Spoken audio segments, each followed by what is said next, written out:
Lectura del libro de Josué. En aquellos días, Josué reunió a las tribus de Israel en Siquem,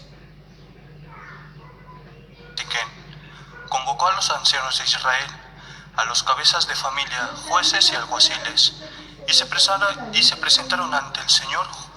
Josué habló al pueblo: si no os parece bien servir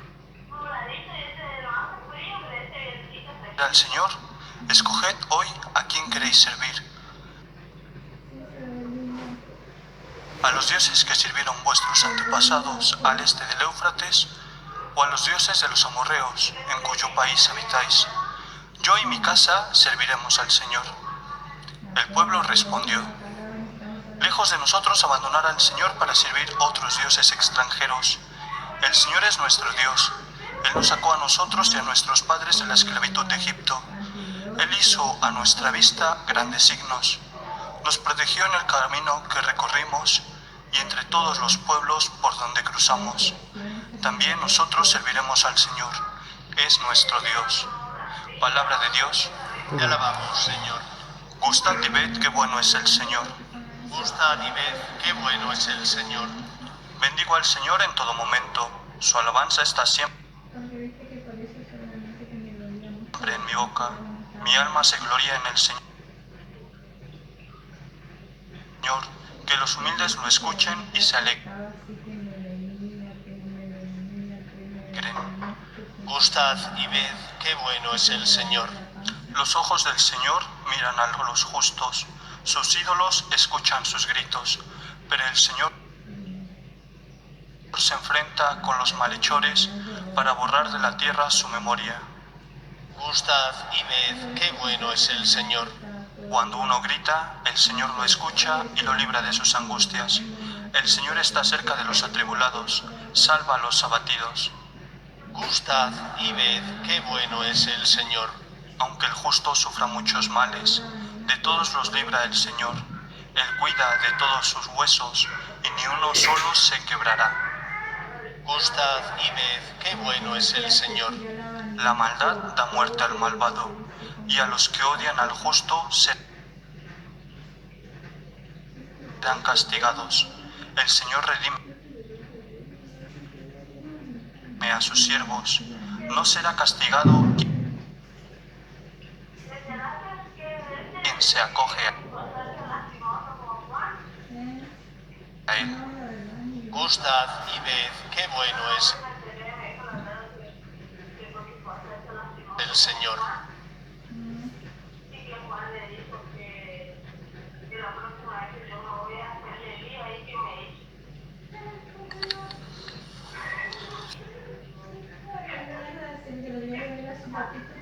Lectura de la carta del apóstol San Pablo a los Efesios. Hermanos, sed sumisos unos a otros con respeto cristiano. Las mujeres que se sometan a sus maridos como al Señor, porque el marido es cabeza de la mujer, así como Cristo es cabeza de la iglesia, Él que es el Salvador del cuerpo. Pues como la iglesia se somete a Cristo, así también las mujeres a sus maridos en todo. Maridos, amad a vuestras mujeres como Cristo amó a su iglesia. Él se entregó a sí mismo por ella para consagrarla, purificándola con el baño del agua y la palabra, y para colocarla ante sí gloriosa, la iglesia, sin mancha ni arruga ni nada semejante, sino santa e inmaculada. Así deben también los maridos amar a sus mujeres, como cuerpos suyos que son. Amar a su mujer es amarse a sí mismo, pues nadie jamás ha odiado su propia carne, sino que le da alimento y calor, como Cristo hace con la iglesia, porque somos miembros de su cuerpo. Por eso abandonará el hombre a su padre y a su madre, y se unirá a su mujer, y serán los dos una sola carne. Es este un gran misterio, y yo lo refiero a Cristo y a la iglesia. Palabra de Dios. Te alabamos, Señor. Aleluya, aleluya,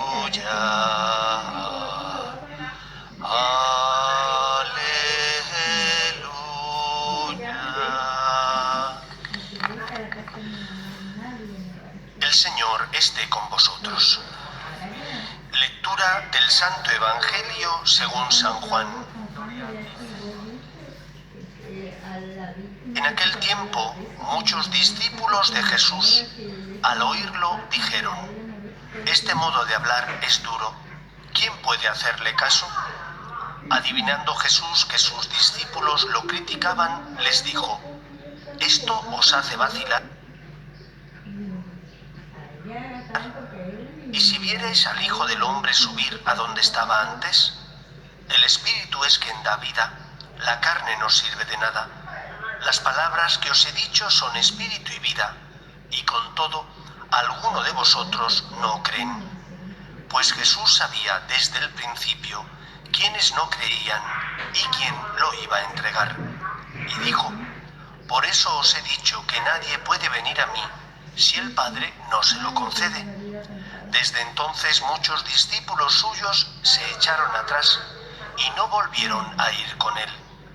Entonces Jesús les dijo a los 12: «¿También vosotros queréis marcharos?».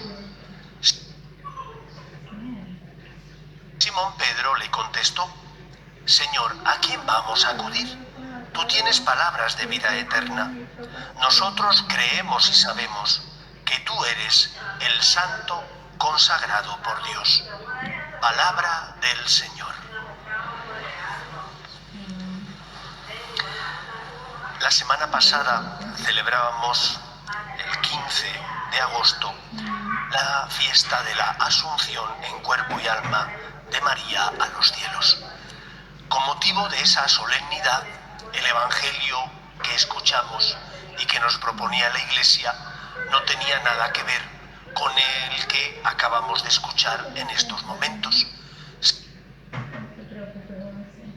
rompió, por tanto, la continuidad tanto en las ideas como en los evangelios que solíamos traer desde el verano. Para que podáis comprender lo que ocurre, es importante recordar a qué evangelio se refiere el Señor, porque si no, ¿por qué razón ciertos discípulos critican y abandonan a Cristo? ¿Qué palabras dijo Jesús que tanto escandalizaron a aquellos que le seguían y que lo habían dejado todo? No eran el grupo reducido de los 12, esos hemos escuchado que con Pedro a la cabeza deciden seguirle, pero sí eran un grupo de discípulos que iban con Cristo con frecuencia. ¿Qué había dicho Jesús para que ellos reaccionen de esa manera? Jesús, en los evangelios anteriores, nos había hablado de que Él es el pan de vida, que Él es el pan que da la vida al mundo, y que de igual manera que los antiguos judíos comieron el maná en el desierto, Él, al nuevo pueblo de Dios, les va a dar su cuerpo y su sangre, y que el que coma y beba su sangre tendrá vida eterna. Esto es el discurso del pan de vida, lo que hace, lo que ocasiona esta reacción de duda de gran parte de sus discípulos que abandonan a Cristo y se marchan para no volver a seguirle. ¿Por qué razón se escandalizan? Discurso del pan de vida, todos lo hemos escuchado. Efectivamente, hay algo difícil de entender, que es que Jesús se convierta en alimento. Nosotros lo tenemos ya muy interiorizado, puesto que desde niños nos han enseñado que cuando el sacerdote, mediante las palabras de la consagración, consagra el pan y el vino, ese pan y ese vino, por medio de la transustanciación, sin dejar de ser pan y vino, esa es la materia física, se convierten en el cuerpo y la sangre de Cristo. Pero aquello era una cosa difícil de entender, más bien imposible para los discípulos. Pero no le dejan al Señor por esto, no os engañéis. Hay algo mucho más de fondo que el no comprender la Eucaristía. El judío tenía una relación con Dios basada en dos motivaciones. Principal motivación, por un lado, el cumplimiento. Los judíos que dependían de la rama de los fariseos estaban acostumbrados a cumplir las normas, por pequeñas que fueran, las normas rituales y de esa manera quedar en paz. La religión que ellos seguían era una religión que no ponía el corazón, era una religión del cumplimiento. Yo cumplo una serie de leyes y si cumplo esas leyes, esas normas, por pequeñas que sean, tengo derecho a la salvación, que es el segundo punto. Los judíos normalmente se regían o bien por esta ley del cumplimiento o bien por buscar simplemente lo que ellos denominaban justificación, es decir, mi salvación. Ellos no querían tener con Dios una relación personal de amor. Y mira que en el Antiguo Testamento el pueblo de Israel había recibido pruebas de ese amor de Dios, de que ese Dios quería ser como su Padre, de que ese Dios trataba y sentía con dolor cada vez que sus hijos eran ingratos e infieles a su voluntad. Pero el pueblo no estaba en esas. Al pueblo no le interesaba eso. Le interesaba, por una parte, cumplir la ley y quedar tranquilos. Dios me va a ser proclive, favorable a mí, porque yo soy bueno y cumplo las normas. O segundo, Dios me va a dar la salvación, quedo justificado porque he hecho lo que tengo que hacer. Y cuando viene Cristo y rompe ese esquema comodón, ese esquema facilón, donde Dios no te complica la vida, tú haces y cumples la ley de mínimos, pero nada más. Y donde viene Cristo que te dice que tienes que poner el corazón, entonces tú dices, ay, caray, esto me complica mucho la vida, porque no basta solo con cumplir una serie de normas y quedarme tranquilo. He de intentar amar a Dios. He de luchar por ver a Cristo en los que están a mi lado. He de intentar tratar con amor y con misericordia, como Dios me trata a mí, al que me hace daño y me hace tropezar. Y entonces esto es lo que a ellos les dice, no merece la pena seguir a este señor, esta religión es una religión que me complica mucho la existencia. Este es el principal problema. No que no entendieran el discurso del pan de vida y no comprendieran cómo iba a ser eso de la Eucaristía. Por eso Pedro, iluminado por el Espíritu Santo, cuando Jesús pregunta, dice, Señor, ¿a quién vamos a acudir? Nosotros sabemos que tú eres el Mesías, que tú tienes palabras de vida eterna, que tú llenas el corazón de los hombres del amor de Dios. Porque Pedro sí entendió que Cristo quería tener con ellos una relación personal de amor, donde ellos no se rigieran por el cumplimiento o por la justificación, sino que se rigieran por el amor. Que evidentemente Cristo sube a la cruz para salvarnos, para regalarnos la salvación, para perdonar nuestros pecados, pero es mucho más que aquello que pretendían los judíos. Aquellos querían una religión cómoda, tanto unos como otros, y lo que Cristo les pedía era que pusieran el corazón y que se complicaran la vida. ¿Cómo Cristo lo hace por nosotros? Él sube a la cruz para entregarse por nosotros. Decía Chesterton que para entrar en la iglesia no le pedían que se quitara la cabeza, sino simplemente el sombrero.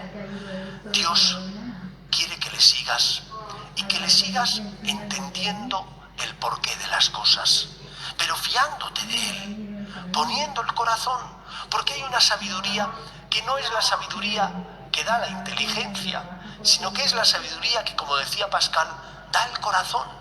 El corazón tiene razones que la razón desconoce. Esa es la primera enseñanza, por tanto, de este Evangelio.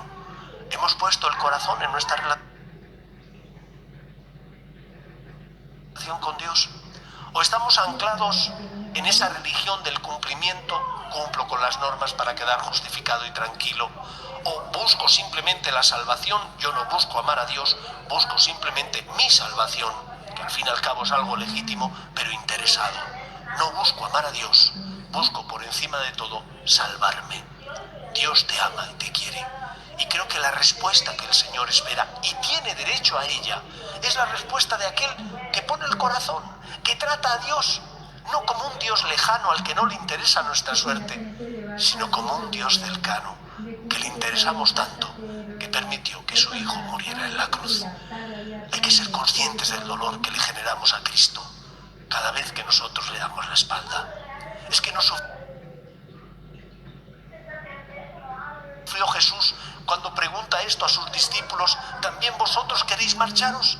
El Señor sufre cuando nosotros pecamos y no ponemos los medios para evitar la tentación. Sufre cuando nosotros, que hemos pecado, no creemos en la gracia o nos cansamos de levantarnos y pensamos que todo está perdido, que para qué volver a confesarnos. Sufre cada vez que no nos alimentamos debidamente y en lugar de venir a confesarnos, a comulgar estando en gracia, a hacer oración, pensamos que con nuestras solas fuerzas nos basta para hacer el bien y evitar el mal. Por eso, la segunda enseñanza que nos enseña este Evangelio es que tenemos que encontrar motivaciones para hacer las cosas. Y las motivaciones no puede ser mi interés. Bien, la salvación o bien el quedar justificado. La motivación tiene que ser corresponder a Dios. La motivación tiene que ser mirar la cruz de Cristo y encontrar en el crucificado razones para decirle: Señor, ¿cómo no me voy a fiar de ti? ¿Dónde voy a ir? Solo tú tienes palabras de vida eterna. Estamos pasando una dura pandemia.